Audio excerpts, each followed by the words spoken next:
അടുത്ത മൊഡ്യൂളിൽ നിന്ന് എക്സ്പെക്റ്റ് ചെയ്യാവുന്ന ഒരു ക്വസ്റ്റ്യനാണ് define directory structure, discuss various schemes of logical structure of directory, give diagrammatic representation of single level directory.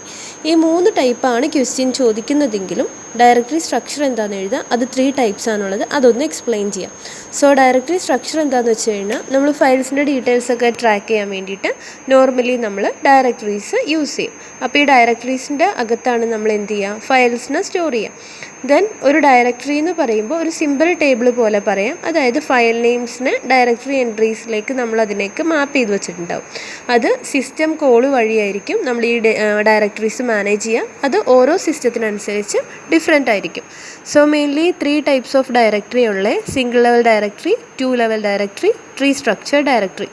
Single level directory എന്ന് പറയുമ്പോൾ ഏറ്റവും സിമ്പിൾസ്റ്റ് ഫോമാണ്. അതായത് ഒരു യൂസറിനാണെങ്കിൽ അദ്ദേഹത്തിന് ഒരു ഡയറക്ടറി ഉണ്ടാവും. ആ ഡയറക്ടറിയുടെ അകത്ത് നമ്മൾ ഡിഫറെൻറ്റ് നെയിംസിൽ ഫയൽസിനെ സേവ് ചെയ്ത് വെച്ചിട്ടുണ്ടാവും. അപ്പോൾ ഇതിന് കുറച്ച് ഡിസഡ്വാൻറ്റേജ് എന്താ വെച്ച് കഴിഞ്ഞാൽ എത്ര നമ്പർ ഓഫ് ഫയൽസ് ഉണ്ടോ എല്ലാത്തിനും യുണീക്ക് നെയിം ആയിരിക്കണം.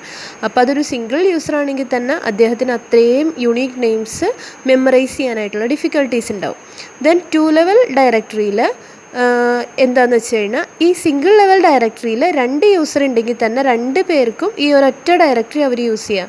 അപ്പോൾ ഒരാളിപ്പോൾ ക്യാറ്റ് എന്ന് പറഞ്ഞ നെയിം യൂസ് ചെയ്താൽ രണ്ടാമത്തെ ആൾക്ക് ആ ക്യാറ്റ് എന്ന് പറഞ്ഞ നെയിം യൂസ് ചെയ്യാൻ പറ്റില്ല. ആ ഒരു നെയിം കോൺഫ്ലിക്റ്റ് ഓവർകം ചെയ്ത് 2 ലെവൽ ഡയറക്ടറി വന്നത്. ഇതിൽ ഓരോ യൂസേഴ്സിനും സെപ്പറേറ്റ് ഡയറക്ടറീസ് സെറ്റ് ചെയ്തു.